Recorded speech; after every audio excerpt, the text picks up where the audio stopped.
ओम नमो भगवते वासुदेवाय। ओम नमो भगवते वासुदेवाय। ओम नमो भगवते वासुदेवाय। नारायणं नमस्कृत्य नरं चैव नरोत्तमं देवीं सरस्वतीं व्यासं ततो जयमुदीरयेत्। नष्टप्रायेषु भद्रेषु नित्यं भागवत सेवया भगवती उत्तमश्लोके भक्तिर्भवति नैष्टिकी। ओम अज्ञानतिमिरान्धस्य ज्ञानाञ्जनशलाकया चक्षुरुन्मिलितं येन तस्मै श्रीगुरवे नमः। नमो विष्णुपादाय कृष्णप्रेष्ठाय भूतले श्रीमते भक्तिवेदान्तस्वामिनिति नामिने। नमस्ते सारस्वती देवे गौरवाणी प्रचारिणे निर्विशेष शून्यवादी पाश्चात्य देशधारिणे। जय श्री कृष्ण चैतन्य प्रभु नित्यानंद श्री अद्वैत गदाधर शिवासादि गौर भक्तवृंद। हरे कृष्ण कृष्ण कृष्ण हरे हरे। हरे राम राम राम हरे हरे।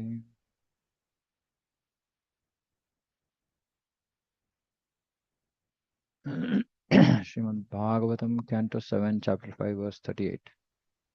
सर्वैरूपयैर्हन्तव्यः सम्भोज शयनासनैः सुरलिङ्गद्धरः शत्रुर्मुनिर्दुष्टम् इवेन्द्रियम्.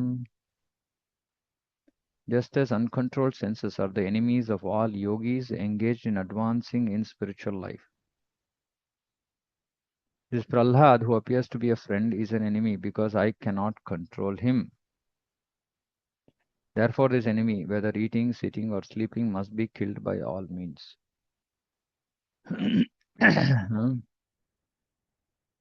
Uncontrolled senses are our enemies. Uncontrolled mind is our enemy. If you can if we cannot control our mind, then it is our enemy. If we cannot control our senses, then they are our enemies. Therefore, this enemy must be killed by all means. Hiranyakashipu planned a campaign to kill Prahlad Maharaj. He would kill his son by administering poison to him while he was eating, by making him sit in boiling oil, or by throwing him under the feet of an elephant while he was lying down. So, while eating, sitting, sleeping, he is trying to kill him. Thus, Hiranyakashipu decided to kill his innocent child, who was only 5 years old, simply because the boy had become a devotee of the Lord. This is the attitude of non-devotees towards devotees. And a lot of devotees actually face this kind of problem at home. Either father, mother, husband, wife, in some cases children, relatives, everybody is out there to kill our devotion. This is their attitude towards us. But then we have to learn from Prahlad Maharaj. Lessons from Prahlad Maharaj. So one of the things actually which is talked about Prahlad Maharaj is his sankalpa, determination to do bhakti. So there's one book by His Holiness Shivram Maharaj which is called Sankalpa Kaumudi.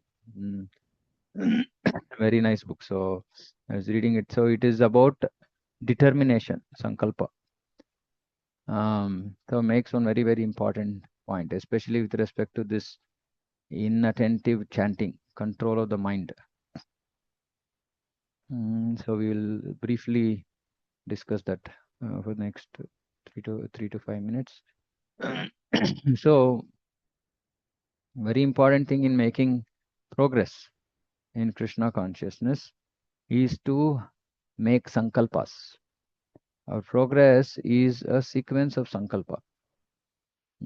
So the process of devotion starts with initial faith, which is komala, which is very soft, which is pliable, which can break down at any point of time.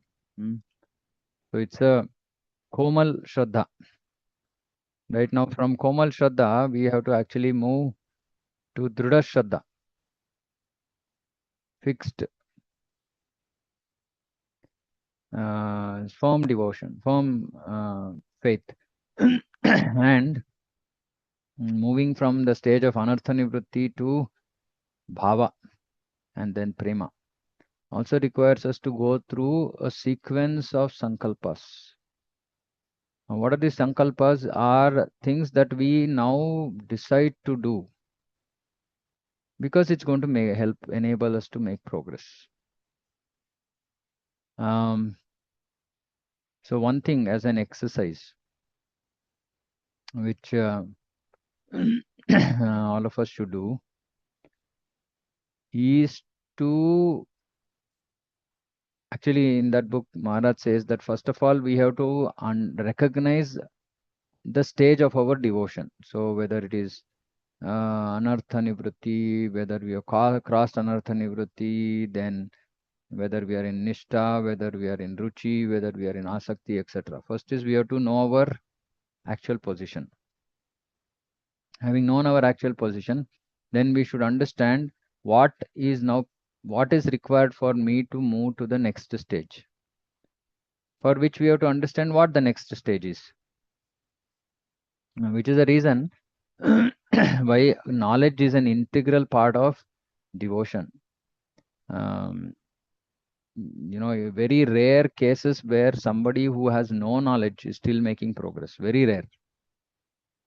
Mm.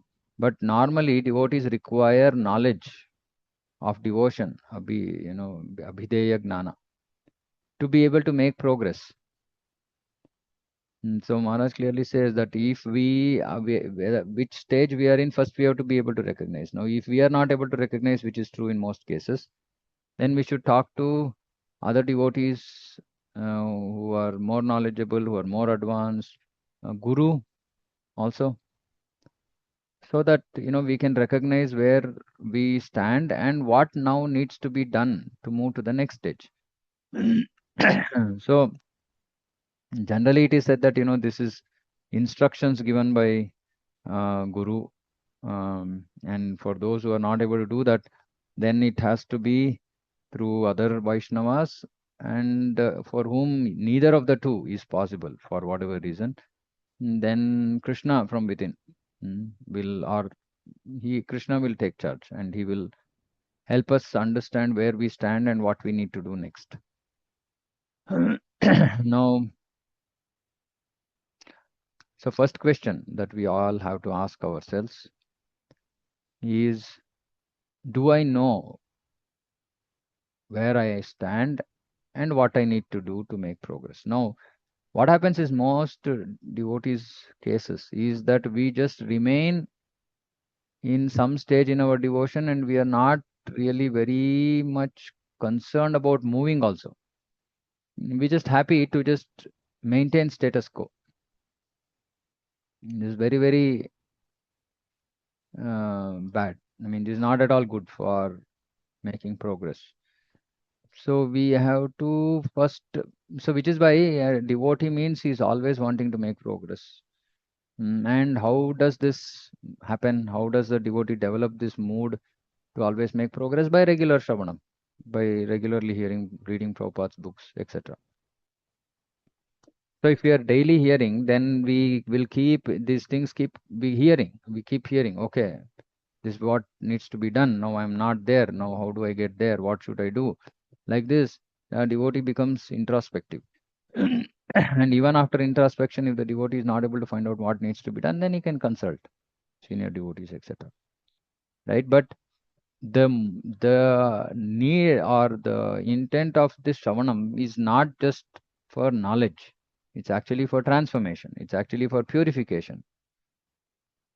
So we need to find out, okay, so now I am in anartha. At least I can speak about myself. I am in anartha nivritti stage. So I still have so many anarthas. Now I have these anarthas. And first thing is to make a sankalpa, determination, saying that okay, I want to overcome this anartha. And then figure out ways and means to actually do that. For example, one anartha before which all of us will be struggling with is inattentive chanting. Now this inattention that we have to win over this inattention requires a strong sankalpa, strong determination. What is the determination? Is not to let the mind go here and there. No, most of us actually we think that oh, mind is not in our control. Actually, that is the beginning of failure. That the mind is not in our control is the beginning of failure, because we've been chanting for so many months, years in some cases, Already we now realize that, okay, we are the Atma, we are not the mind. So we actually would have developed some kind of spiritual strength to control the mind. But actually our problem is that we have not taken any sankalpa to control it. We just taking it easy. We just leaving it to the mind to do whatever it wants, and we are not even bothering, we are not interfering, we are not preventing it from pulling us down. It could be anything. It could be, for example, somebody is thinking, okay, they are not doing yuktahara viharasya properly, meaning we are just too much, eating too much, more than required. No, there has to be a sankalpa. Okay, I'm going to reduce, right? So anything which is preventing us from making progress. What are things preventing us from making progress? Simply, we can understand as material attachments. Whatever material attachments we have to overcome. So for which we need determination, we need sankalpa. First of all, we need to make a sankalpa. We need to make a, uh, we need to be clear, saying that, okay, I have to overcome this problem, this obstacle in my devotion. And then come up with steps. Okay, I'm going to do 1, 2, 3, 4, 5. If you're not able to find out, like I said, talk to other devotees who can help you, who are more advanced than you. But this sankalpa is very, very important. My own realization was that while I want to make progress, somehow focus is there on so many things that we don't we don't come to the right sankalpa. We don't identify the right problem. Or sometimes we are just so busy that we don't have time to identify a problem also. We just go on and on and on, day in, day out. So this is very, very important. So it's almost like we have to have, like in business, there are milestones that we have to achieve. This by this time, this by this time. Like this, we need to have some sankalpas, desires to overcome our current anarthas, etc., so that we can make progress. That is the reason, like we also discussed this book, Madhurya Kadambini, which actually helps us to understand where we stand in devotion. And many things we actually know. For example, that we are, inattentively chanting, or we are not always only honoring prasadam, or we are seeing too much of YouTube reels, we are gossiping, we are talking about other people, we are just, not, we are wasting time. Like this, so many 150 things we already know. We already know. Nobody needs to tell us that these are not favorable for devotion. So we can pick up 1, 2, 3 of them, whatever is the top most important. Don't go with the easiest wins. Go with the most difficult, because most difficult will actually give us more mileage. We'll make more. We can see that we are making more progress. Right? It might be difficult, but the whole process of devotion is easy yet difficult. So my point here was that we have to identify our areas for improvement and make up our mind, make up a determination to actually overcome it. And it might take us years sometimes. Might take us years. For example, humility. It might take us years, but it is constant. We are constantly on top of it, trying hard, trying hard, trying hard. Also, one thing which Krishna also says in Bhagavad Gita is at least one has to come to the mode of goodness, give up mode of ignorance, mode of passion. Now, first we have to identify, saying that what of our activities, actions, thoughts, etc., are in the lower modes. For us to understand that, we should read Bhagavad Gita, last 6 chapters, focusing on modes of nature, and recognize, saying that where we stand, and then make plans to overcome those. For example, talking about other Vaishnavas is low class. Stop it. Make a determination to stop it. Then when the opportunity comes, mind will say, no, no, no, it's okay. I think that person will be benefited by me thinking, talking about it. Not required. Just say no. If you are in this bad habit of just talking about other Vaishnavas, just tell the mind saying that no, it's okay. There are other people who are responsible who will take care. You just shut up, right? Stop your mind. Make the determination. I once in a while when I go out, I eat outside. Make the determination. I'm not going to eat outside. If we don't make determination, we don't make sankalpa. We are not going to make progress.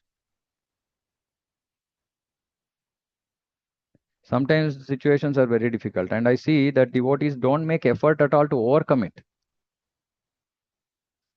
It could be relations with other devotees. It could be anything.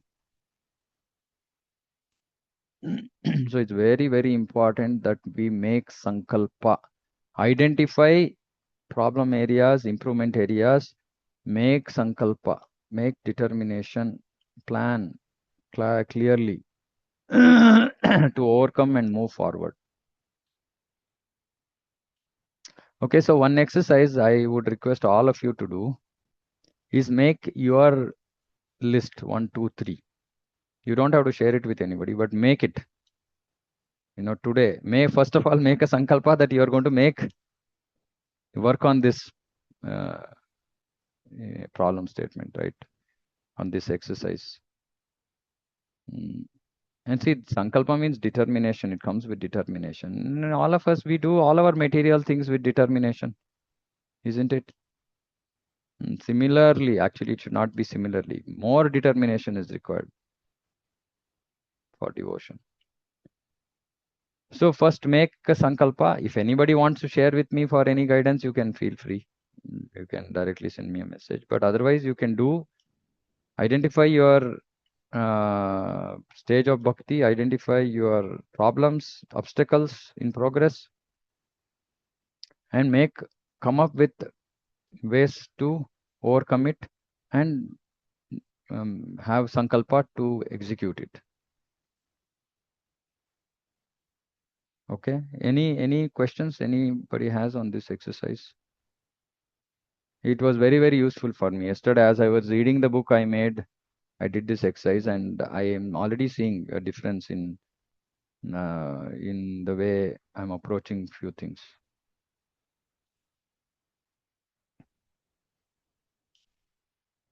Is it okay? Comfortable? Everybody can try? Okay, we'll move forward. So I came up with that because of this control of mind, control of senses, which is absolutely required for all yogis, devotees, everybody, if you want to advance in spiritual life. And we, without any sankalpa, without any determination to control our senses, we just let them loose. Go do whatever you want. Everything is okay. Of course, sometimes you might also have to come to the right knowledge. Sometimes we might not have the right knowledge. Sometimes we might have the knowledge, but we might just push it aside. It's not good. It's not acceptable to eat non-prasadam, but it's okay once in a while. Who decided this? I decided because it's for my convenience.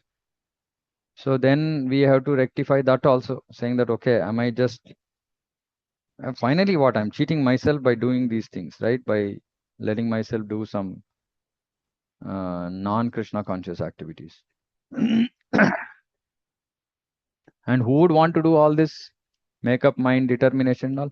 Who are determined about achieving Krishna, or are determined about achieving their goal in this human form of life.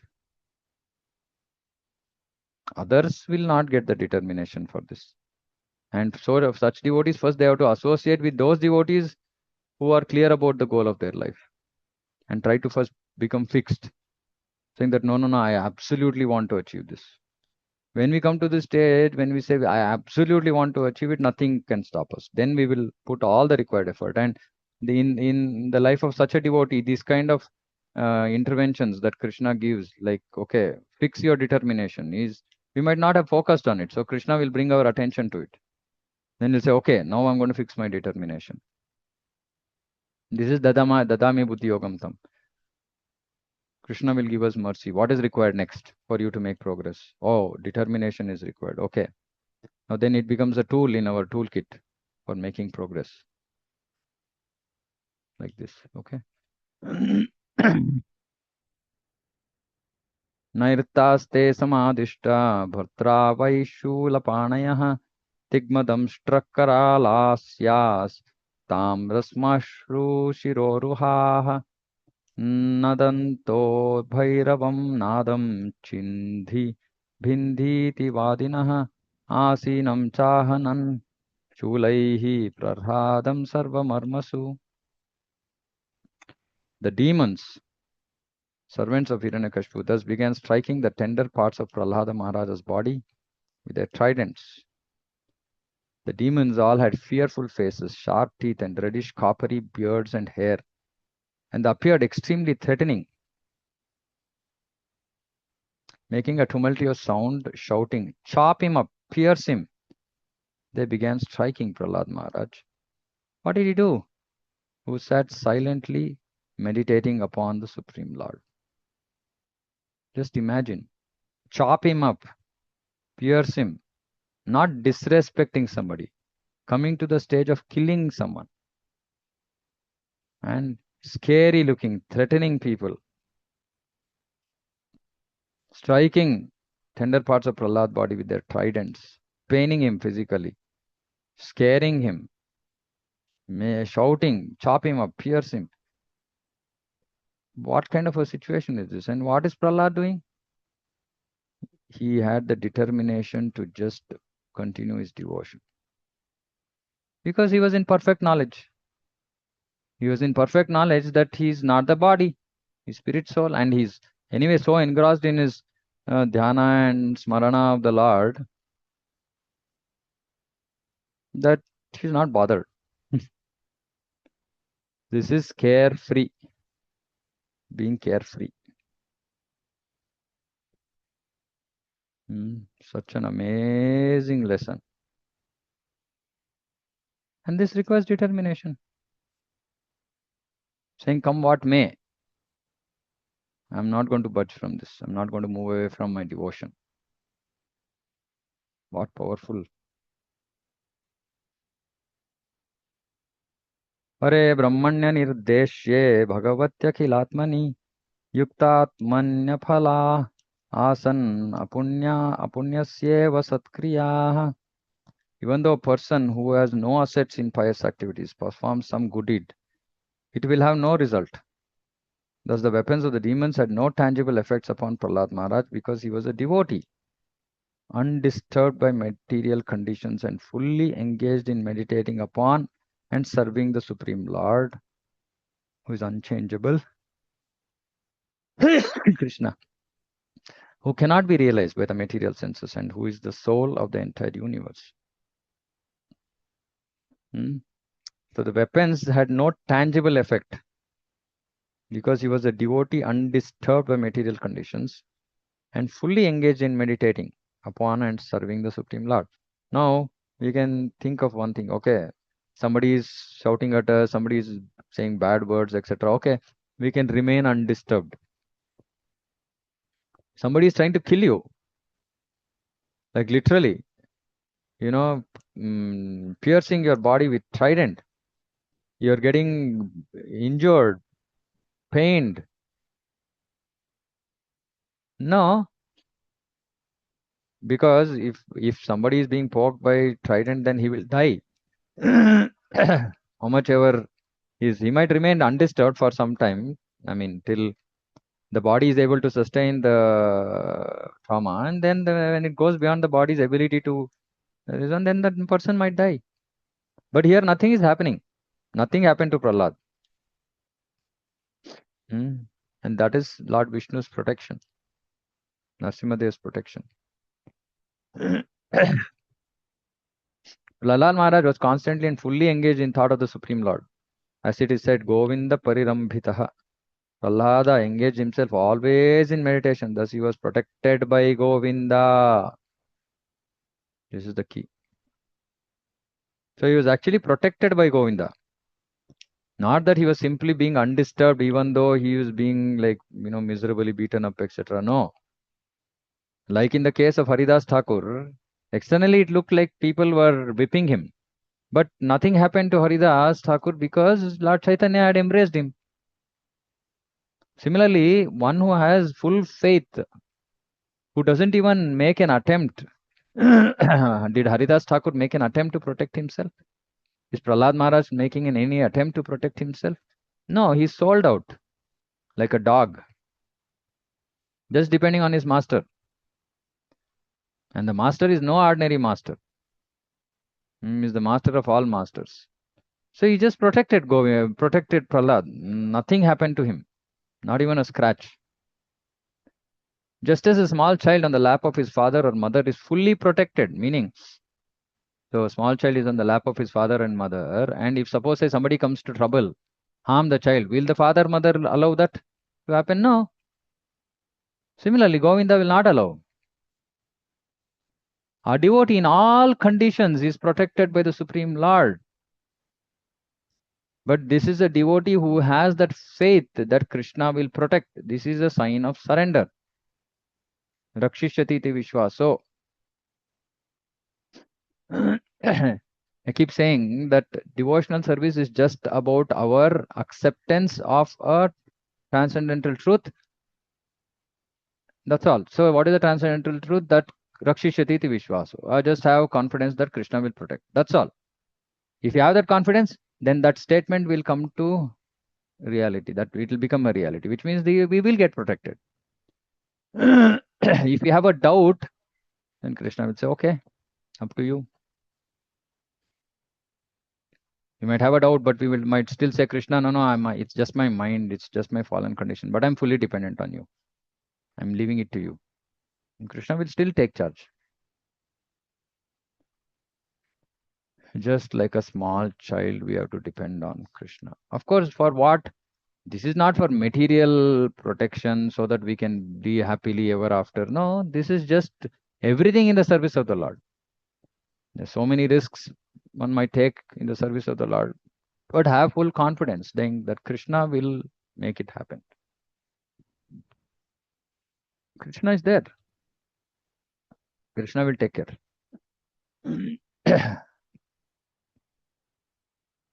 Does this mean that when Prahlada was attacked by demons, Govinda was also attacked? Because like a parent, so you can almost imagine that he is just hugging Prahlad. Krishna is just, Narasimha is just hugging Prahlad. So does that mean that Govinda was attacked? This is not possible. There have been many attempts by the demons to hurt or kill the Supreme Lord, but he cannot be injured by any material means because he is always in transcendence. He is above. Pare Brahmani are used. Demons can neither see nor touch the Supreme Lord, although they may superficially think that they're striking the Lord's transcendental body with their material weapons. The Supreme Lord is described in this verse as Anirdeshya. We cannot understand him to be in a particular place, for he is all pervasive. Moreover, he is Akhilatma. He is the active principle of everything, even material weapons. Those who cannot understand the position of the Lord are unfortunate. They may think that they can kill the Supreme Lord and his devotee, but all their attempts will be futile. Lord knows how to deal with them. Have this faith that Lord knows what to do, how to deal with other people. Why should I bother? Let me just like a small child just depend on my Lord. If he wants to protect, he will protect. If it is required that I be protected, he will protect.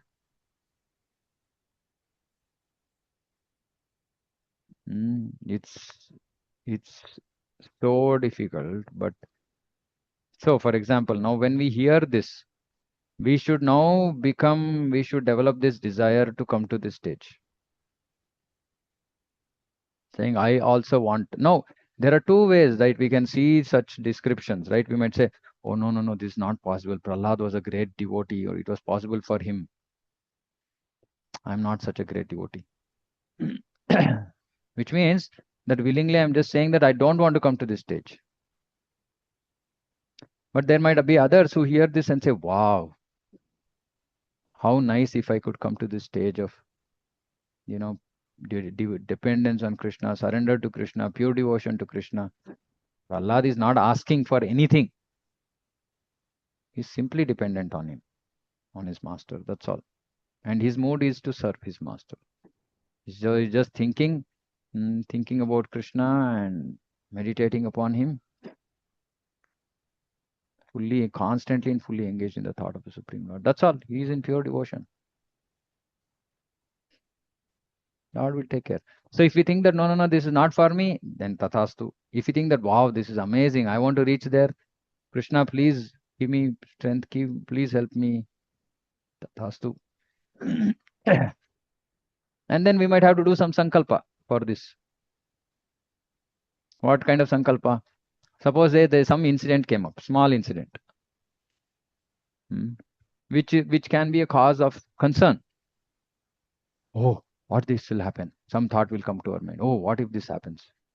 Immediately, oh no, it's okay. I've left it to Krishna. It's nothing, it's unfounded. It's just in our mind is fickle, materially attached. So it's coming up with some random, situations of some apparent risk, apparent problem in the future. It may or may not be there at all. If it is not there, so anyway, we have to just give up. Even if it is there, we can just give it up to Krishna, saying that Krishna, I'm leaving this problem at your lotus feet. If it is within our means, we can try. But if it is beyond, just both hands up, call out Krishna's name and say, Krishna, I'm leaving it at your lotus feet. That is the application of sankalpa. Now the determination that I want to reach this kind of fearless stage, we can then take small situations that come in our life to try and implement this. If we fail, no problem. Again, we will try. We should not give up.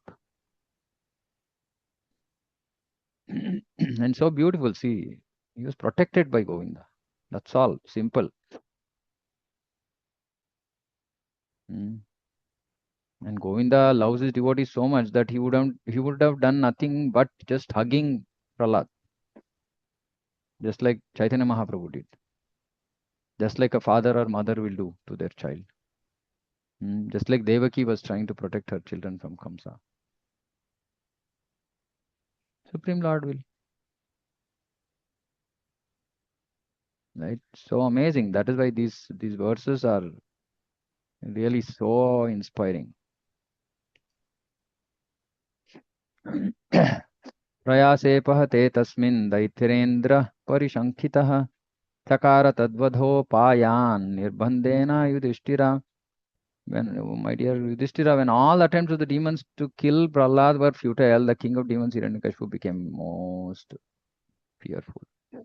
Being most fearful, began contriving other means to kill him. He was stuck with wonder. He became, he was like, became fearful.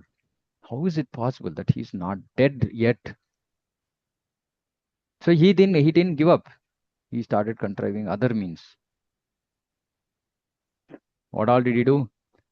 He could not kill his son by throwing him beneath the feet of big elephants, throwing him among huge fearful snakes, employing destructive spells, hurling him from the top of a hill, conjuring up illusory tricks,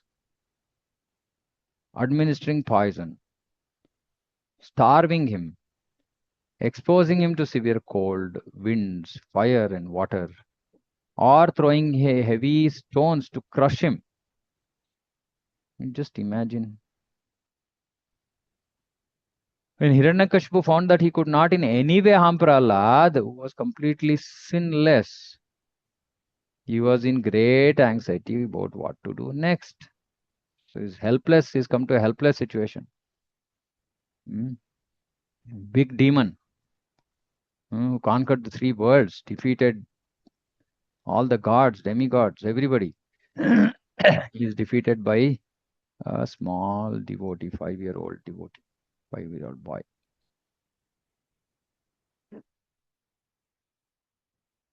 Hiranyakashipu thought, I have used many ill names in chastising this boy Prahlada, and I have devised many means of killing him. But despite all my endeavors, he could not be killed. Indeed, he saved himself by his own powers. This is what he's thinking because he's in false ego. So he's thinking, oh, he has protected himself without being affected in the least by these treacheries and abominable actions. Drohaihi asat dharmaihi. He's only saying these are asat dharma. What I've done is bad, wrong action, abominable action, treachery. How was he saved? Svena eva tejasa, by his own prowess. Of course, his prowess was his devotion. But Hiranyakashipu could not understand that. He thought, oh, he has so much power. He's protected himself. So then he's thinking, no, no, then how can I kill him? He's so powerful. So he became worried. Although he's very near to me and is merely a child, he's situated in complete fearlessness. Ajadadhihi, complete fearlessness. He resembles a dog's curved tail which can never be straightened because he never forgets my misbehavior and his connection with his master. So he knows his master is Vishnu. Does not forget.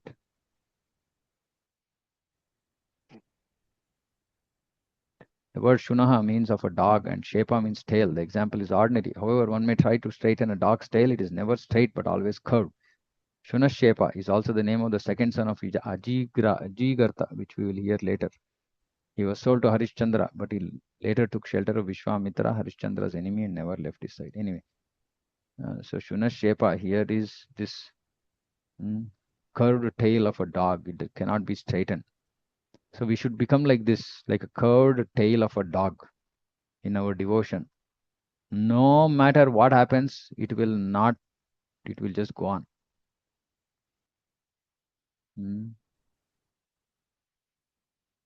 Should never forget, Lord.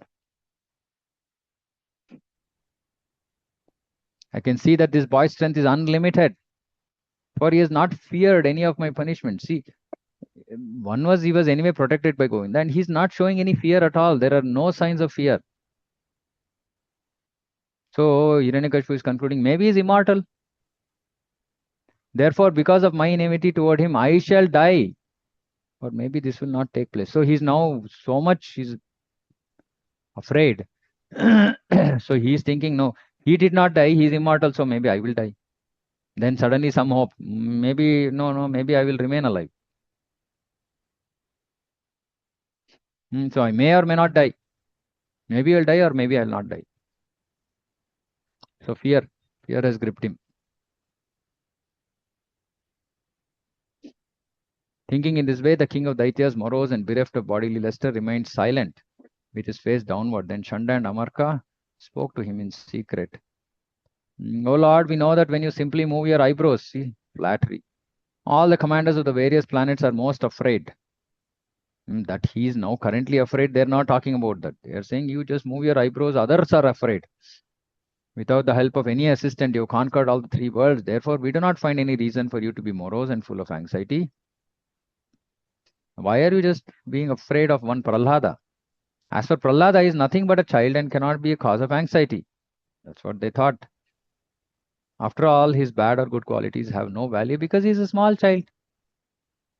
Why you are being bothered? You have like big commanders, big demigods you have defeated. They're afraid of you. Now, what is the cause of being anxious because of a boy? Until the return of our spiritual master Shukracharya, arrest this child with the ropes of Varuna, so that he will not flee in fear. In any case, by the time he is somewhat grown up and has assimilated our instructions or served our spiritual master, he will change in his intelligence. So they thought he is less like some small ordinary boy. He'll change over a period of time. He will keep hearing our instructions again and again and again. He will serve our spiritual master Shukracharya. And then he will change. Don't worry. This is just temporary. No need to be anxious because of that.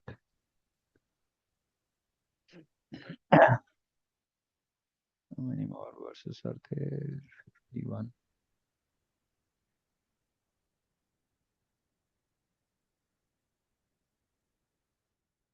Okay, we can hearing.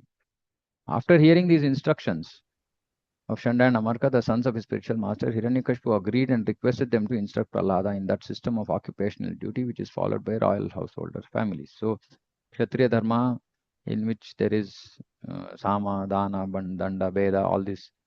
Hiranyakashipu wanted Prahlad Maharaj to be trained as a diplomatic king in ruling the kingdom.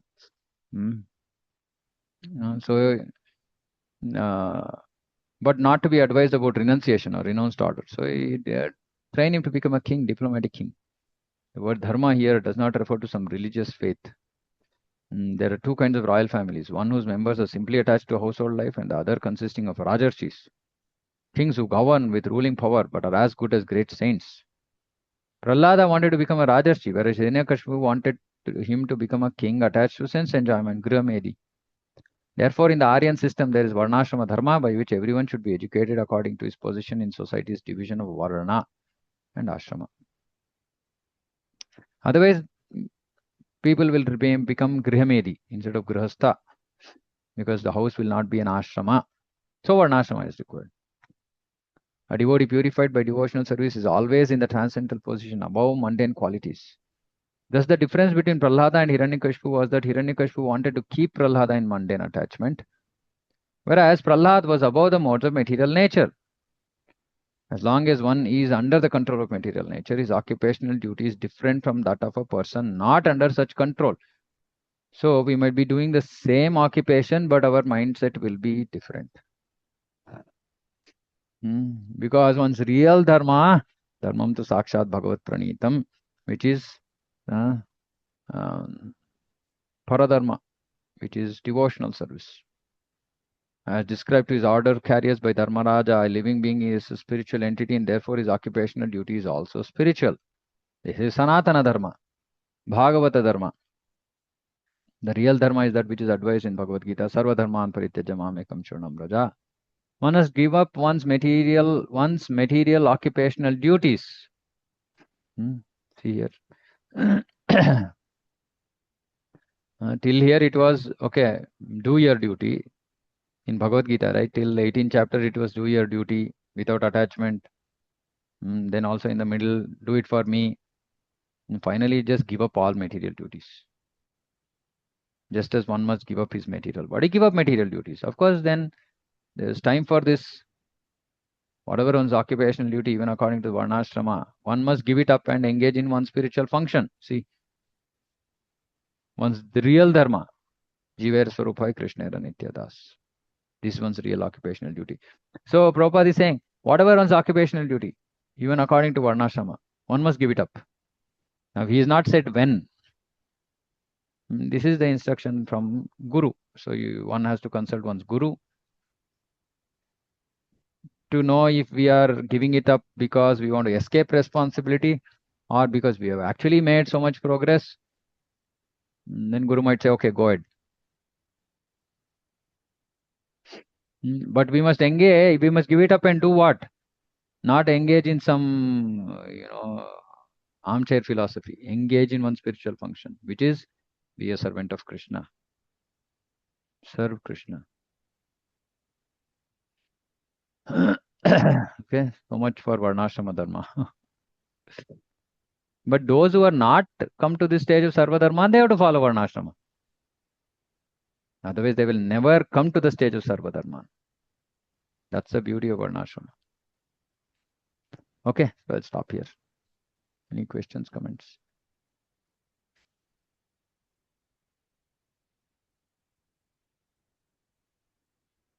Anything? Okay, nothing then. Yeah. I have some question not related to plasmaraj fasting, but Nityanand Prabhu. Okay, let's see if anybody has anything else connected to what we discussed. Okay, so please don't forget to do the sankalpa, right? That exercise that I talked about. It's very, very important. Don't forget. It can make a big change in your devotion. And this has to be done constantly. but we have to get into the habit of doing it. Yeah. Okay, Prabha, Prabhu. Yeah, Harish, will prove that pastime of Nityanand Prabhu, right? The Jagai Madai pastime.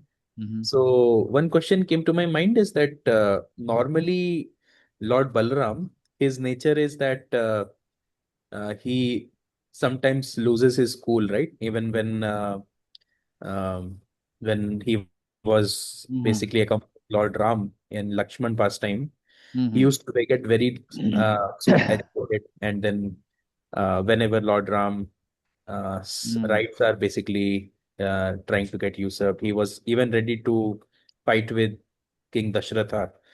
And similarly, in Balram pastime, whenever any demon used to come, he used to say, "No, let me fight and go." And suddenly, in the avatar of Nityananda, he became so compassionate that he didn't get even agitated when Mathai hit him, and instead Lord Chaitanya Mahaprabhu got agitated and he stopped him, right? So just wanted to understand, like this is, so that means that even these aggression, anger, Lord has full control of these things, that when they want to when he wants to utilize these in Krishna's service, or is it like something to do with Guru Tattva? Because Guru is also like this, that when it comes to the service of devotees and training the devotees, or how to basically appreciate Lord, then he is very strict. But at the same time, he's compassionate on the fallen conditioned souls. So Yeah. what is the real Yeah, reason? which is what it is. I mean, see the Lord whenever see understand we should just understand one thing, saying that Balaram is always in service attitude. He's Sevak Bhagavan. He's Sevak Bhagavan, right? He has the power, but he also is in the mood of service. No, his service to Krishna is very complex.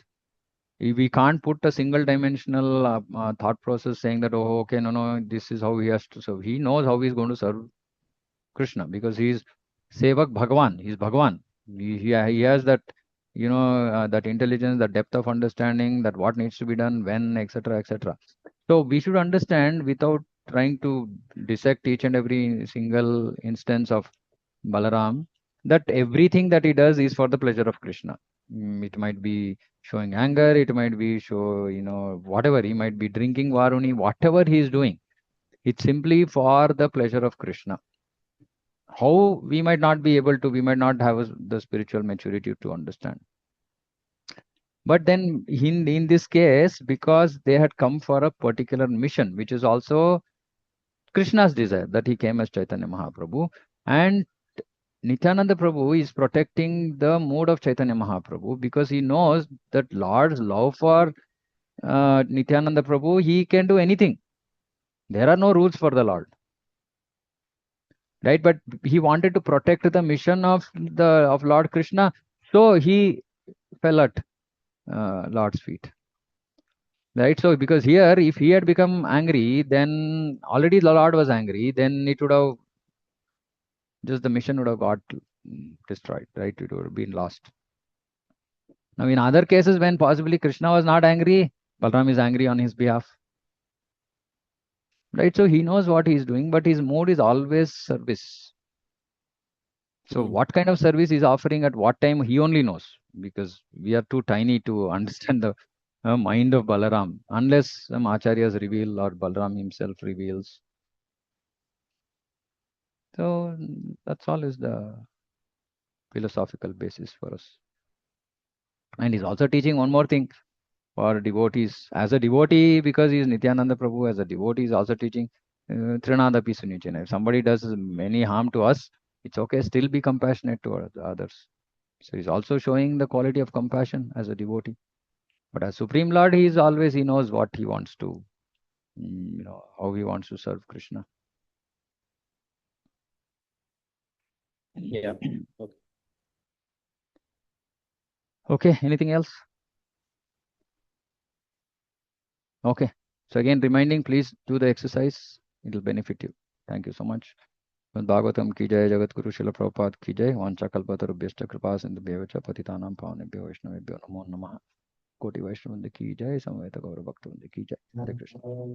Hare Krishna, Prabhuji. Hare Hare Krishna. Hare Krishna.